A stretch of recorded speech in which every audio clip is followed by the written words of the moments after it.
केपी ओलीको प्रतिकूल निर्णय गर्ने सुइँको पाए भने अघिल्लो राति 12 बजे यो देशमा सङ्कटकाल लाग्छ। लेखेर राखे हुन्छ यही होइन। सदर गरिदियो भने यी ननभेजवालाहरू फेरि सडकमा निस्किन्छन् र वारदातको स्थिति उत्पन्न हुन्छ। त्यो बेलामा मुलुकमा राष्ट्रपति शासन लाग्छ। यो अर्को कुरै हुँदैन यहाँ। अनि यो चिज बिग्रिँदै अनि देश चाहिँ सिक्किमको बाटोमा पुर्याउने खेल हो यो। जसरी खुल्लम खुल्ला मांसाहारी आन्दोलनमा आऊ भन्ने बित्तिकै त सत्ता त अझ हिस्रक हुन्छ। सत्ता भनेकै के हो त? सत्ता भनेकै हिंसा हो, दमन हो। के हो सत्ता भनेको? सत्ता भनेको 5 फुटा रामनामी हो सत्ता भनेको? सत्ता भनेको त हिंसा हो, दमन हो। उसले त्यसमा वैधता पाएको हुन्छ। ल एन्ड अर्डर मेन्टेन गर्ने जिम्मेवारी मेरो भएको हुनाले शेरबहादुरले भनेकै छ नि, गोलीको आँखा हुँदैन, छोडिदिन्छ गोली त्यहाँबाट। अनि त्यो गोली कहाँ गएर बज्रिन्छ त? घरको भित्तामा कि भैँसीको टाउकोमा? त्यो त मान्छेमाथि नै गएर बज्रिने होला। त्यसपछि के हुन्छ त? अस्तव्यस्तता र अराजकता। अनि त्यो अस्तव्यस्तता र अराजकताले कसलाई चाहिँ सेन्ट्रल जेल पुर्याउने हो, कसलाई कहाँ पुर्याउने? मैले भने नि सर्वोच्चको जस्तो मैले भने नि यो बाटोबाट मध्यावधि भन्दा अन्त जाँदैन जसरी भने, अब सर्वोच्चमा हामीले चाहिँ यसरी क्रिया प्रतिक्रिया बग्दै हिँड्नु हुँदैन। अब 4 प्रधान न्यायाधीश जस्ता व्यक्तिहरू त्यहाँ आइपुगे।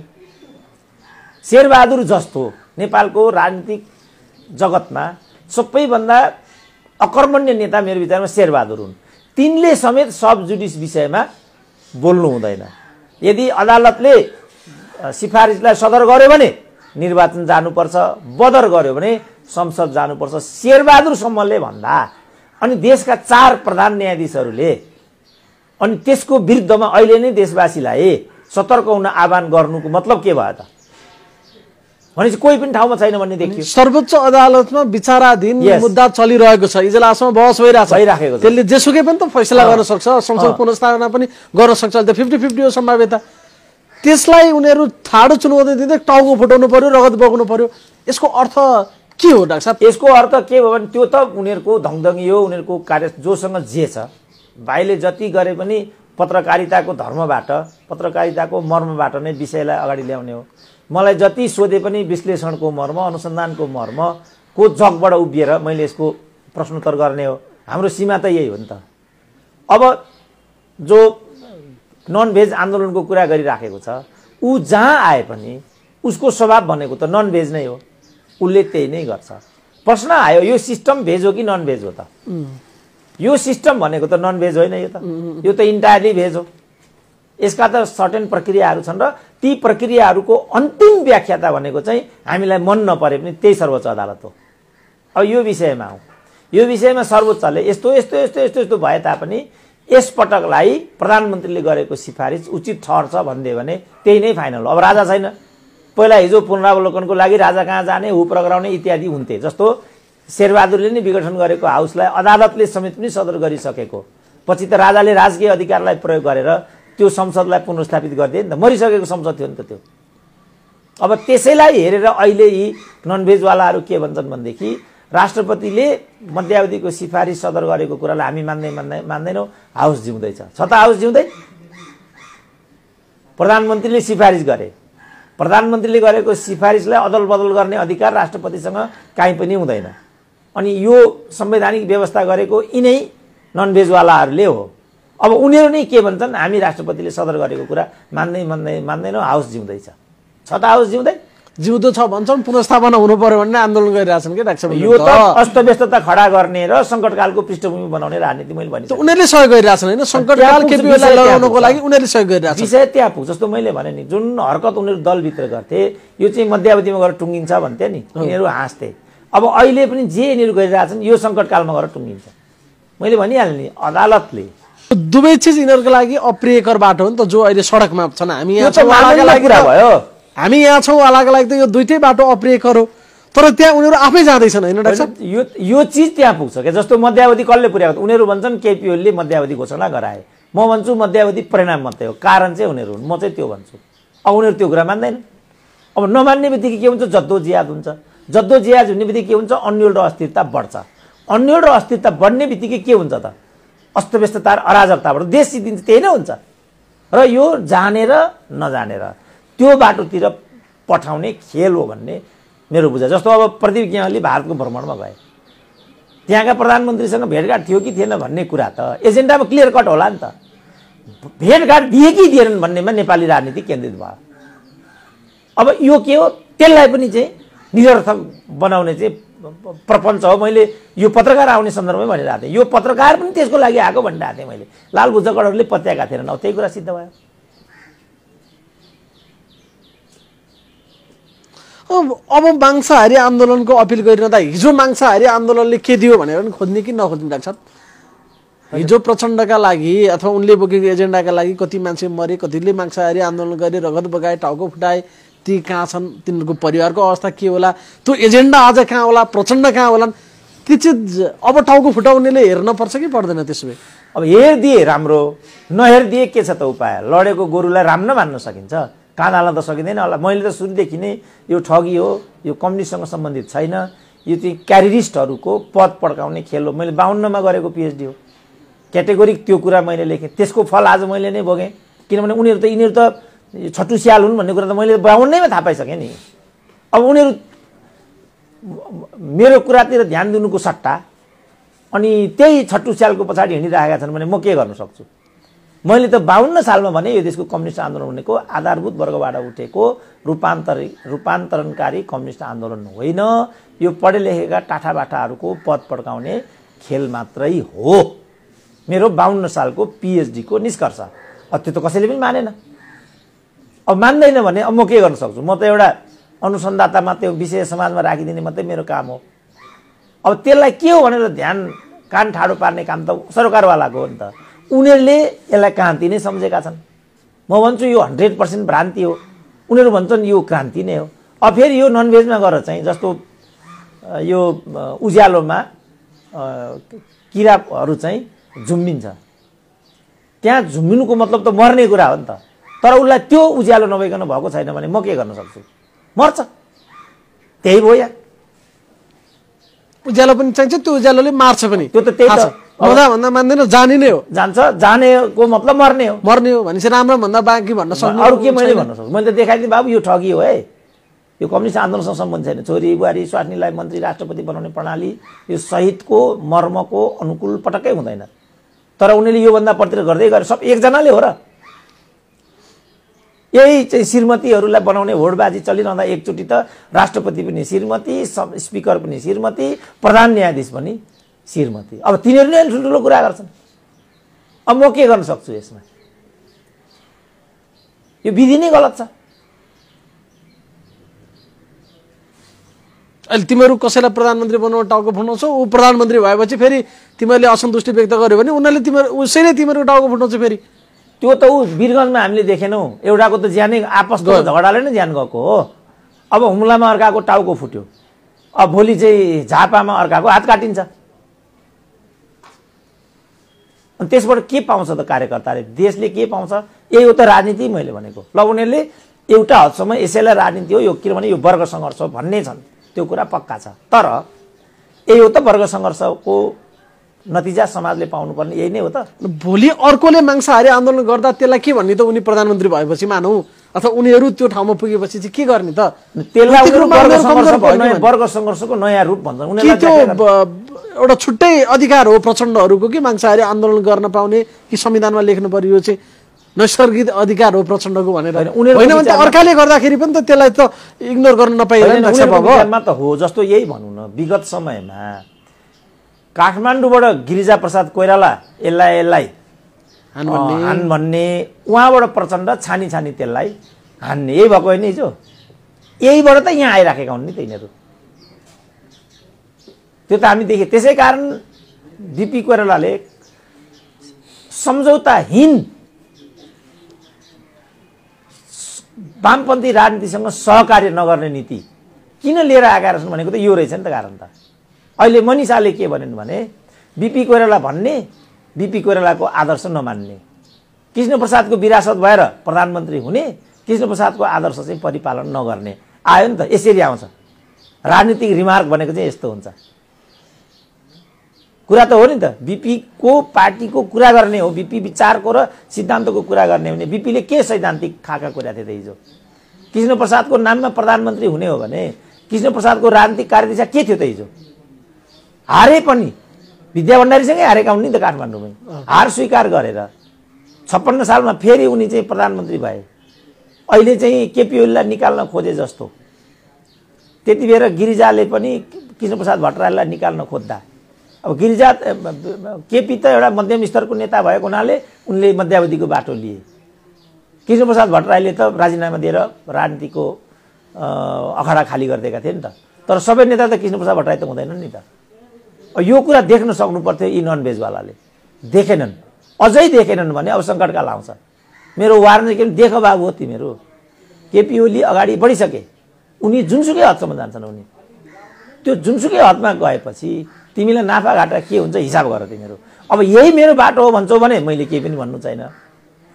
आन्दोलन माग्छारी होइन कि उता मामु घरमा बसेर चिकन खाना पनि खान पाइन्न होला, पाइँदैन होला डाक्टर साहब, त्यस्तो भयो भने होइन। अब त्यो चाहिँ दाल एकदम पातलो दाल र यसो के दिन छ अरे भने सुने, अब थाहा छैन। अनि त्यो बाटोमा पुग्ने कुरा अहिले यिनीहरूले गरेको होइन त डाक्टर साहब। त्यो भोलि ल एन्ड अर्डर भङ्ग भयो भने त राज्यले त जे पनि गर्ने पनि त गर्ने भएन त। ल एन्ड अर्डर मेन्टेन गर्ने जिम्मेवारी त राज्यको होला। अब उसले त त्यो बाटो पनि लिन सक्ने भयो। त्यसबाट आम जनताले चाहिँ के पाउँछन्, हाम्रो विषयवस्तु यति मात्रै हो। सितिमिति तरिकाले यो मान्छेले टेर्दैन गल्दैन, त्यस कारणले गर्दा मान्छेहरूले आन्दोलन गर्नु पर्यो भनेर अपिल गरिरहेछन् नि। त्यसरी पनि सितिमिति टेर्नेवाला मान्छे त होइन होला नि त जो अहिले सत्तामा छ। होइन, त्यही त भने नि, राज्यको चाहिँ ल एन्ड अर्डरको जिम्मेवारी राज्यको हुन्छ होइन। सबै त ज्ञानेन्द्र राजा त हुँदैनन् नि। ज्ञानेन्द्र राजाले त त्यो बाटो नलिकन चाहिँ नागार्जुनको बाटो लिए, केपी ओलीले बालकोटको बाटो लिएला नि त। यो हो नि त प्रश्न त। डाक्टरले त दुईटा अप्सन भनिदिनु भयो, कि सङ्कटकाल कि राष्ट्रपति शासन। म अर्को तेस्रो विकल्प छैन अब देख्दिनँ, म अर्को देख्दिनँ। अहिले भन्न सकिन्छ र बाटो चाहिँ त्यो तय भइसक्यो होइन, यो त्यहाँ पुग्छ के विषय। अब मैले भने नि यसको गन्तव्य त्यहाँ हो। यसको गन्तव्य जस्तो मैले भने जे यिनीहरूले हरकत गरिराखेका छन् पार्टीभित्र, यसको पराकाष्ठा चाहिँ मध्यवधि मैले भनेको थिएँ नि, मान्छे पत्याउँदै संवैधानिक व्यवस्था छैन, आफू राजदूत हुन नपाएको भन्दै हिँड्छ भन्दै होइन लालबुचकडहरू। पुग्यो त कुरा, अब अदालत पुग्यो, अदालतले संविधानमा व्यवस्थै छैन कसरी चाहिँ फैसला गर्छ भन्छन् यिनीहरू, अहिले पनि भनिरहेछन्। भले गरिदियो भने, किनभने विधिको शासनमा अन्तिम व्याख्याता त उही हो। अब त्यहाँ को अदालतमा प्रधान न्यायाधीश छ भन्दा जसबाट पैसा खाएर प्रचण्डले नै नियुक्ति गरेको भन्ने कुरा चाहिँ चित्रबहादुर केसीको विचार अहिले भाइरल भइराखेको छ। मैसँग भन्नुभएको छ उहाँले ती सबै कुराहरू, होइन त चित्रबहादुर केसी। अब अनि उनीले 6 जनाले भनेको रहेछ, सुरेन्द्र पाण्डे, राजेन्द्र पाण्डे, भीम रावल, वर्षमान टोपबहादुर, गिरिराजमणि, नगर बाबु यो मान्छे चाहिँ यस्तो खालको छ, भोलि प्रधान न्यायाधीश हुन्छ, त्यस कारणले यसलाई रोकौँ भनेर 21 दिन लडेका रहेछन् चित्रबहादुर केसी। अब उनीहरूले नै टोपबहादुरले खुल्लम खुल्ला भनेर छ, दाइ अब हामीले बोलेर हुँदैन, प्रचण्डले पैसा अन्तिम सदर प्रचण्डले बालुवाटारमा गराएर रहेछन् मसँग नै भने चित्रबहादुर केसीले, त्यो अहिले भाइरल भइरहेछ। त भनेपछि अब आफैले नियुक्ति गरेको, त्यो पनि पैसा खाएर, लोकमानको पनि यिनीहरूले पैसा खाएर नियुक्ति गरेका थिए। पछि बालुवाटारको फाइल निकालेपछि लोकमानलाई डाँडा कटाइदिए। सुशीलाको त्यसरी नै नियुक्ति गरिराखेको थियो। सुशीलाल चाहिँ नवराज प्रकरणमा पृथक पोजिसन बजाएपछि शेरबहादुर देउपा महाअभियोगको हतियार लिएर अगाडि आए। केपी ओलीले बाध्य भएर चाहिँ फेरि सुशीला कार्कीलाई बचाउ गर्नु पर्यो। अब अहिले सुशीला कार्की नै केपी ओलीको उचितो काट्नेमा 4 जनाको समूह लिएर अगाडि आइराखेका छिन् भनेपछि यो के हो? यो अहिले प्रचण्ड यो सेटिङ भन्ने शब्दबाट बेसरी तर्सेका छन् क्या। हरेक उनको स्पिचहरूमा चाहिँ त्यो सेटिङ भने के हो, सेटिङ भएको छ अरे, सेटिङ हुँदो रहेछ, मैले पनि सेटिङ गरेको थिएँ, मैले गरे जस्तै सेटिङ यसले नि गरे होला अहिले भनेर डराएको हो। त्यसो भए त्यो होइन, सेटिङ त जस्तो उनको छोरीलाई कसरी जिताइएको थियो त, उनलाई थाहा छ नि सेटिङ कसरी गरिन्छ भएको थियो नि। उनले शेरबहादुरसँग सेटिङ गरेर, निर्वाचन आयोग र अदालतसँग सेटिङ गरेर छोरीको निर्वाचन मतपत्र च्यात्ने, विजयी बनाउनेदेखि लिएर अदालती प्रक्रिया समेतमा चाहिँ अहिले बोले त त्यहाँ उनले बनाएको प्रमुख निर्वाचन आयुक्तले नेकपाको आधिकारिकता महासचिव र अध्यक्षले गर्ने होइन बहुमतले गर्ने हो भनेदेखि भन्दैनन् यादवले भने। अब एउटा सेटिङको झझल्को यहाँबाट आउँछ। नम्बर 2 सेटिङ सुशीला कार्कीले नै एउटा अन्तर्वार्तामा के भनेको छ भनेदेखि पुनरावेदन अदालतका न्यायाधीशहरूको नियुक्तिको सूची लिएर वर्षमान पुन चाहिँ उनको निवासमा पुगेका थिए। Setting number 2। अब सेटिङ नम्बर 3 चोलेन्द्र शमशेरको नियुक्ति कसरी भएको थियो त्यसको चाहिँ अन्तिम अधिकारी भनेको प्रचण्ड नै हुन्। नम्बर 4 लोकमानको नियुक्ति प्रचण्डले नै गरेको होइन, त्यसको व्यवस्थापन झलनाथहरूले गरेको। खिलराज रेग्मीलाई नै कसरी प्रधानमन्त्री बनाए प्रचण्डको असफलता भयो। सेटिङकै कुरा भन्छु म, एउटा सेटिङ रुकमाङ्गलाई लिएर झलनाथले चाहिँ प्रचण्डसँग सेटिङ गरेर झलनाथ चाहिँ बेजिङ पुगे हो। पछि उनलाई यत्रो प्रेसर पर्यो कि फर्केर उनी यहाँ आएर रुकमाङ्गतको निर्णयमा चाहिँ जे सेटिङ झलनाथले गरेका थिए त्यहाँबाट उनी चाहिँ पश्चगामी भए। त यी त 4-5वटा सेटिङका त्यस्ता उदाहरणहरू हुन् जसबाट प्रचण्डलाई राम्रो के थाहा छ भने नेपालको राज्य सत्ता चाहिँ सेटिङमा चल्दछ। नियुक्तिहरू पनि त्यसरी नै हुन्छन् नि। नत्र भने सेनाको जर्नेल, प्रहरीको आइजी नियुक्ति गर्ने त प्रचण्डै होइनन्। पूर्व बडा हाकिमहरू, यहाँ क्रान्ति भन्ने क्रान्तिको नाममा जुन अधिकृतले क्रान्तिकारीहरूको हत्या गरेको छ तिनलाई नै पछि चाहिँ मन्त्री माननीय बनाउने भनेपछि यो सेटिङ नभएर के हो त? यो चाहिँ यो कुरा राम्रोसँग सबैभन्दा बढी कसैलाई थाहा छ भने त्यसको नाम प्रचण्ड नै हो। त्यही भएर उनी सेटिङ भन्ने शब्ददेखि बढी डराउँछन् हैन, तर्सिन्छन्। अब अहिले पनि उनीहरूलाई के लागिराखेको छ भनेदेखि जे यहाँ संवैधानिक निकायहरूमा भइराखेको छ त्यहाँ चाहिँ यस्तै हुन्छ होला भन्ने पूर्वाभ्यास उनलाई छ। जे उनले गरेर आए त्यो अहिले केपीले पनि गरे होला भन्ने उनलाई लाग्छ। होइन, सबै केपी पनि यसबाट अछुतो छैन। जोसुकै यो संरचना नै मैले भनौँ न, जयबहादुर चन्दलाई चाहिँ त्यहाँको अख्तियारको सदस्य बनाइन्छ किनभने 16 करोडको सेटिङ पहिल्यै लन्डनमा भएको छ। मैले आज भने धेरै अगाडि। अनि सेटिङ भनेको यही हो नि त। अझ अहिले सेटिङ त के भन्छन् भने संवैधानिक निकायमा 3 जनाको भागवण्डा छ भन्छन्, प्रधान न्यायाधीशको, शेरबहादुरको, केपी ओलीको। त्यहाँ पनि सेटिङ देखाएको छ प्रचण्डले। त अझ उनको सेटिङ के थियो भने अख्तियारको प्रमुख चाहिँ आफ्नो मान्छे बनाउनु पर्छ भन्ने एउटा one of the bargaining point चाहिँ त्यो पनि थियो प्रचण्ड। त्यो सेटिङ थियो फेरि त्यो सेटिङ नमिल्ने बित्तिकै भेटिङ भयो। त्यो भएर पो सेटिङदेखि बढी डराउँदो रहेछ नि त। त्यो त देखिन्छ नि त, त्यो त सेटिङ बिग्रिसक्यो आफ्नो। त्यसपछि उनी चाहिँ अब यो नहुँदो रहेछ, नन भेजमा जानु पर्दो रहेछ भन्ने चेत उनलाई त्यहाँबाट प्राप्त भएको। कुनै पनि सेटिङमा आफू चाहिँ त्यसको एउटा खेलाडी बन्न पाइएन। सेटिङ त अर्कोले गरिसक्यो फेरि। अब त्यो सेटिङ त पक्का हुन्छ भन्ने उनी आफै गरेर आएको भुक्तभोगी थाहा छँदैछ। अब यो त उनले नै भनिहाले, मलाई 11 बजे वामदेव तपाईँ भनिदिने, 2 बजे माधवलाई तपाईँ भनिदिने, 5 बजे फेरि मलाई भनिदिने। यो हामी 3 जनाको बिचमा पोल खोलाखोल भएपछि हामी नन भेजमा आएको भनिरहेछ, आफै भनिरहेछ त। सबै भत्किएपछि त फेरि लाठी खानुको विकल्प भएन। त्यसै कारण मैले हिजैदेखि भनेको यो पदको कुरा मात्रै, यो विचारको कुरा होइन है, यो सिद्धान्तको कुरा होइन, देशको कुरा होइन, जनताको कुरा होइन। यो पदको कुरा हो। जसरी पनि पदमा पुग्ने र आफ्नै छोरी बुहारी स्वास्नीलाई मन्त्रीदेखि राष्ट्रपतिसम्म बनाउने बाहेक अर्को कुरा होइन। यहाँ शहीदको त्याग, बलिदान, राजनीति, देश, जनता, क्रान्ति केही पनि आकर्षित छैन।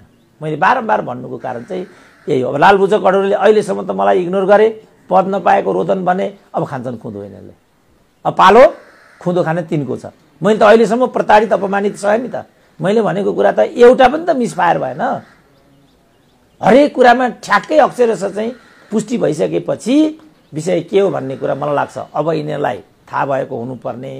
अब पनि यिनीहरू चाहिँ यो नन भेजको लाइनमा गयो भने अब मुलुकले अझै 2टा चरण चाहिँ खेप्नु पर्ने छ। एउटा सङ्कटकाल, अर्को राष्ट्रपति शासन। त्यसले हामीलाई कहाँ पुर्याउँछ त भन्ने हो। अब यसको दोष केपी ओलीको मात्रै टाउकामा हालेर अब यो सब गर्ने त केपी ओली नै हुन्छन्। इतिहासले यसको जवाबदेही त केपी ओलीसँगै खोज्छ, त्यसमा दुई मत छैन। तर यसका कारक भनेका चाहिँ यी मानिसहरू हुन्। साझेदारै भन्नु पर्ला कि कारक मात्र भन्ने लाग्छ? अब जे भने पनि मलाई चाहिँ कारक उपयुक्त जस्तो लाग्छ, किन घटनामा परिणामको भन्दा पनि महत्त्वपूर्ण स्थान चाहिँ कारणको हुन्छ। मेरो खानपान, मेरो रहनसहन, मेरो बोली व्यवहारले मैले त्यसको परिणति भोग्नु पर्ने हुन्छ। कहिलेकाहीँ एउटा बोलीले, जस्तो हाम्रो शेरबहादुर तामाङ एउटै बोलीले गए होइन, हाम्रो गोकुल बाँसकोटा एउटै अडियोले खत्तम भए होइन। अब यिनीहरू पनि एउटै बोलीबाट, एउटै व्यवहारबाट, एउटै कर्मबाट कहिलेकाहीँ अकल्पनीय परिणामको घानमा पर्ने खतरा रहन्छ। एउटा मात्रै, एउटै जिब्रो चिप्ल्यो भने पनि। त्यसकारण घटनामा कहिल्यै पनि परिणामभन्दा कारण महत्त्वपूर्ण हुन्छ। त्यसकारण मैले सुरुदेखि नै भनेको, बाबु तिमीहरूले चाहिँ यो हरकत गरिरह्यो भनेदेखि केपी ओलीले मुलुकलाई मध्यावधिमा लैजान्छन् है। मैलाई फोन गरेर तपाईँले के आधारमा कसरी यो भन्नुभयो भनिदिएको भए पनि थप डिस्कसन हुन्थ्यो होला नि त। तर उनीहरूको नजरमा म त कुनै लेभलको मान्छे भइन। म लेभलको मान्छे हुनुको लागि त कि सेनाको जर्नल हुनु पर्थ्यो, कि प्रहरीको आइजी हुनु पर्थ्यो, कि राजाको बडाहाकिम हुनु पर्थ्यो। म त क्याम्पस चिफ मात्रै भएँ। क्याम्पस चिफलाई दिनु सबभन्दा ठुलो प्रतिगामी भन्छन् नि। लोकमान त सबभन्दा ठुलो क्रान्तिकारी, फेरि क्रान्तिकारी नि। लोकमानलाई त्यहाँ पुर्याएको राजाले हो र। सबै यिनलाई पहिला त्यहाँ सचिव बनाएको पनि राजाले होइन, रामशरण महतोहरूले हो, गिरिजाबाबुले हो। पछि त्यो बलदेव मजगैया भन्नेले यो हुँदैन भनेर चाहिँ प्रतिकार गरे। तिमीले हुँदैन भनेर हुँदैन भने उनले राजीनामा दिए। उनको विचार राजनीति नै सिद्धियो। यहाँ त यिनीहरू यो हरकत गरेर आएका छन् नि त। तर यो परिणाम मात्रै हो, महत्त्वपूर्ण कुरा कारण हो। लोकमानलाई किन यिनीहरू यसरी बोक्छन्? अब लोकमान प्रधानमन्त्री भयो भने पनि अचम्म नमान्नु होला। त्यहाँ क्रान्ति भइहाल्छ नि फेरि। त्यसपछि क्रान्ति भयो। अख्तियारको प्रमुख बनाउने बेलासम्म क्रान्ति फाइल खोल्छु भनेपछि प्रतिक्रान्ति भइहाल्यो फेरि। यो हो समस्या चाहिँ। समस्याको जड यही हो। त्यसकारण मैले भनेको छु प्रधानमन्त्रीको लागि बालुवाटार निर्माण गरिदिने राजा क्रान्तिकारी कि त्यो मासेर खाने क्रान्तिकारी? बाँसबारी खोल्ने, ट्रली खोल्ने, भ्रिकुटी कागज कारखाना, हरसिद्धि इँटा टायल कारखाना खोल्ने चाहिँ क्रान्तिकारी कि त्यो बन्द गर्ने चाहिँ क्रान्तिकारी? यो नबुझ्दासम्म नेपालको राजनीति कहीँ पुग्दैन। मैले भनेको यो हो। त्यसकारण मैले यिनीहरूलाई राजनीतिक अपराधीहरू हुन् भनेको छु र म एउटा राष्ट्रव्यापी अभियान लिएर हिँड्नेपट्टि छु। र यो 2/3 मास्नेहरूलाई कुनै हालतमा दण्डित गर्नुपर्छ, किनभने यिनीहरू दण्डनीय छन्, यिनीहरू चाहिँ दण्डकारी छन्। यिनीहरूलाई कुनै हालतमा दण्डित गर्नुपर्छ भन्ने मेरो राष्ट्रव्यापी अभियान म अब निकट भविष्यमा थाल्छु भन्ने मैले तर्क यसैको आधारमा गरेको। खालि त्यो पद भन्ने कुराको वरिपरि भन्दा माथि जानै नसक्ने, बरु माछो बाँच्ला पानी बिना यिनीहरू बाँच्न नसक्ने रहेछन् होइन डाक्टर? त्यो त अब हामी देखिराखेका छौँ। त्यस्तो हुँदैन थियो भने त यस्तो जद्दोज्याद भनिहाल्यो नि। अब मणि थापा जो चाहिँ प्रचण्डसँग चाहिँ लोहाली नै हिजो अगाडि भएका थिए र क्रान्तिमा गद्दारी भयो भन्थे, अब आज केपी ओलीको मन्त्री हुन आयो भनेपछि के को लागि रहेछ त उनको प्रचण्डसँगको बागी? क्लियर भएन? अरू जम्मैको कुरा प्रचण्डको बागी, केपी ओलीको बागी। अब के हैसियतले? किनभने यो सिकाएको त्यही भएर त म चिन्दिनँ। एकजना नि मान्छे नभएकोलाई ल्याएर स्थायी कमिटी बनाइदिएको थिएँ, मन्त्रीसित साटो, त्यसलाई म चिन्दिनँ भन्दैछन् नि प्रचण्ड अहिले। बिचरा उनलाई त त्यो भन्ने अधिकार छैन, किनभने उनले पनि त्यसरी नै मान्छे डिपुट गरिराखेको छ। उनले पो कुन सा चिन्ने मान्छेलाई त्यहाँ बनाइराखेका छन् त? उनले मातृकालाई बनाउनु हुने, बादललाई बनाउनु हुने, अनि केपी ओलीले मणि थापालाई बनाउनु नहुने। उतातिर चाहिँ नदाजौँ, खालि दुष्प्रवृत्तिको मात्रै हामी चित्रण गरौँ। यी जम्मै उस्तै हुन्। राजाले पनि यही गर्थे। अघि हामीले भन्यौँ परशुनारायणलाई बनाउनु पर्ने, केशरजङलाई बनाउनु पर्ने, अच्युत रमणलाई बनाउनु पर्ने, कमलराजलाई बनाउनु पर्ने, यही कुरा गर्थे। गोपाल दहितलाई पछिल्लोचोटि ज्ञानेन्द्र राजाले बनाए। तिम्रो यही स्वभावले गर्दाखेरि राज संस्था गयो सरकार भनेर मैले आफै राजैको छेउमा भनिदिएँ। त केपी ओलीले त्यही गरिराखेको। नयाँ कुरा के छ यहाँ? हामीलाई चाहिएको चाहिँ गणतन्त्रमा नयाँ संस्कार हो। व्यक्ति फेरि प्रवृत्ति चाहिँ त्यो ट्याली हुँदै आयो, अझ भद्दा रूपमा आयो। किनभने खुल्लम खुल्ला पद प्रतिष्ठाहरू किनबेचका साधन बने, खुल्लम खुल्ला अझ विकृत भयो यो। त्यसपछि जस्तो भनौँ न, एमसीसीकै कुरा गरौँ न। एमसीसीको परिकल्पना गरेकै प्रचण्डले छ। उनकै पालामा यो प्रक्रियालाई अगाडि बढाएको छ बाबुरामले। पहिलो क्याबिनेट त्यो हो। त्यहाँ अर्थमन्त्री छन् वर्षमान, त्यसपछि खिलराजको पालामा आयो, त्यसपछि चाहिँ सुशील कोइरालाको पालामा आयो, त्यसपछि केपी ओलीको पालामा आयो, त्यसपछि फेरि प्रचण्डको पालामा आयो। केपी ओलीको पालामा भीमराव आफै डिपिएम छन्। त्यसपछि चाहिँ प्रचण्डको पालामा फेरि कृष्णबहादुर महरा चाहिँ अर्थमन्त्री छन्। अनि एमसीसीको कारण उनलाई बलिको बोको पऱ्यो। यो सब मिसलिडिङ हो नि। एमसीसीमा कोही पनि अछुतो छैन र यसको प्रारम्भ चाहिँ प्रचण्डले गरेको छ। यही हो नि सत्य। अहिले प्रचण्ड एक नम्बरको एमसीसी विरोधी रे, अनि केपी ओलीले एमसीसी पास गर्नलाई पार्टी फुटाउन लागेको रे। अनि मिल्यो त कुरा यस्तो गर्छन् फेरि उनीहरू कमरेडहरू। मिल्यो त कुरा। जबसम्म यो बुझिँदैन केही पनि बुझिँदैन। मैले भनेको यहाँ हो, एमसीसीबाट कोही अछुतो छैन, तर यसको सुरुवात प्रचण्डले गरेको छ। जुन बेला उनी पार्टी अध्यक्ष थिए, बाबुराम प्रधानमन्त्री थिए, वर्षमान पुन अर्थमन्त्री थिए। त्यसपछि उनकै माओवादीकै तर्फबाट कृष्णबहादुर महरा पनि अर्थमन्त्री छन्, खिलराज रेग्मी भनेको पनि उनीहरूकै हुन्। अर्को फरक सन्दर्भमा फेरि यसको फाइल भीम रावलले बोक्ने हुलाकी थिए, उनी अहिले सबभन्दा एमसीसीको कसरी केपी ओलीको हुन्छ त? मैले भनेको यो त विरासतमा हो, सबै यसमा संलग्न छन्। त्यसकारण यिनीहरू मैले राजनीतिक अपराधीहरू हुन् यिनीहरू, मैले भने यिनीहरू दण्डनीय छन् भन्ने कारण नै त्यही हो, ढाँट्ने हो देशलाई। कुरा मिल्दा उही मलद्वार पनि हरिद्वार भन्छन् नि त डाक्टर साहब। फेरि रामदेवले सुनलान र आगो लगाउलान् नि, रामदेवका चेला बढेका छन् नेपालमा, हरिद्वार भन्नु भएन, कुनै अर्को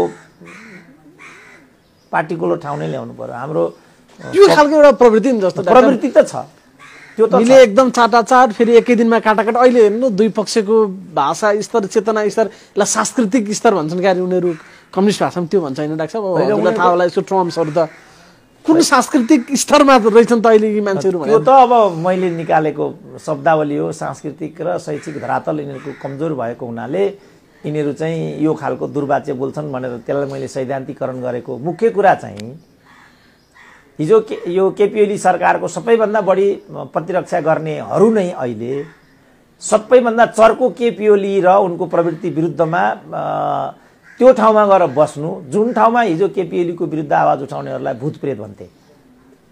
यो चाहिँ मैले देख्दा साह्रै ठुलो चाहिँ के भने अवसान हो, पतन हो। यो युवा नेताहरूमा यो प्रवृत्ति देखिनु चाहिँ, अब प्रचण्डले त केपी ओलीलाई भेडा भने अनि घनश्याम भुसालले पनि रामबहादुर थापा बादललाई केपी ओलीको टाट्नोको भैँसीसम्म भन्दिन पुगे। पटक्कै नसुहाउने कुरा यो। राजनीतिक रूपमा पनि त खण्डन गर्न सकिन्छ कसैलाई। राजनीतिक मैले चाहिँ बादललाई पार्टीको भणुवा हो भनेर त मैले आज भनेको होइन नि। अस्तिसम्म चाहिँ के रहेछ नि त घनश्याम भुसालहरू त्यही टाट्नामा सँगै खाइरहेको थियो नि त हो। यो चाहिँ मैले देख्दा अत्यन्तै अशोभनीय कुरा छ। यो उहाँहरूको सांस्कृतिक विचलन हो। यो उहाँहरूले यी सब कुराहरू राजनीतिक रूपमा नै गर्नु राम्रो हुन्छ होइन। एकले अर्कालाई कसैलाई गधा भन्ने, कसैलाई भेडा भन्ने, कसैलाई भैँसी भन्ने, कसैलाई सुँगुर भन्ने, कसैलाई भूतप्रेत भन्ने, यो चाहिँ मध्ययुगीन जयप्रकाश मल्लका पालामा पनि नसुहाउने खालको यो शब्दावलीहरू हो। मान्छे बढ्न बाँकी छ कि क्या हो जस्तो लाग्दैन डाक्टर साहब यिनीहरूको कुराहरू सुन्दाखेरि? भने होइन, मलाई त त्यस्तो लाग्दैन, किनभने कम्युनिस्ट जार्गनका यी चाहिँ परम्परागत शब्दावलीहरू अधिकार हो। यो कम्युनिस्टले चाहिँ मन परि बोल्ने अधिकार त्यो कम्युनिस्ट भन्नेमै हुन्छ त्यो होइन। त्यहाँभित्र यस्तो खालका शाब्दिक अभ्यासहरू रहिआए, गद्दार भन्ने, संशोधनवादी भन्ने, दरबारिया भन्ने, भैँसी सुँगुरमै आइसकेको कुरा आयो। अनि अब यो त हामीले भैँसीसँग सहकार्य गर्नु होइन, सुँगुरलाई देखभाल गर्नु भनेको आफू सुँगुर हुनु होइन भनेको रहेछ नि त अस्तालिनले नै। राम कार्कीले अस्ति एउटा लेख लेखेको होइन त उनीहरूकोमा त यी त त्यसैले एकजनाले किताबै लेखे नि एनिमल फार्म भनेर। सुँगुरको खोर सफा गर्ने भएका कमरेडहरू आफै सुँगुर भनेर बस्दै हो। यो सुँगुर हुनु भनेको होइन, सुँगुरलाई सफा गर्न मात्रै हामीलाई पठाएको भने नि। तर व्यवहारमा जस्तो न्यू क्लास भन्ने किताब निस्केको छ नि मिलोभन जिलासको। मिलोभन जिलास भनेको चाहिँ युगोस्लाभियाका उपराष्ट्रपति हुन्। उनी 8 वर्ष त्यहाँ उपराष्ट्रपति हुँदा कम्युनिस्ट ट्रेन्ड र टेन्डेन्सी देख्दाखेरि कम्युनिस्टले त वर्गविहीन समाजको परिकल्पना गर्छ, त्यो होइन रहेछ, कम्युनिस्टले नयाँ वर्ग जन्माउँदो रहेछ भन्ने उनले कन्क्लुजन निकालेर दि न्यू क्लास भन्ने किताब चाहिँ लेखे। यी मानिसहरू न्यू क्लासका चाहिँ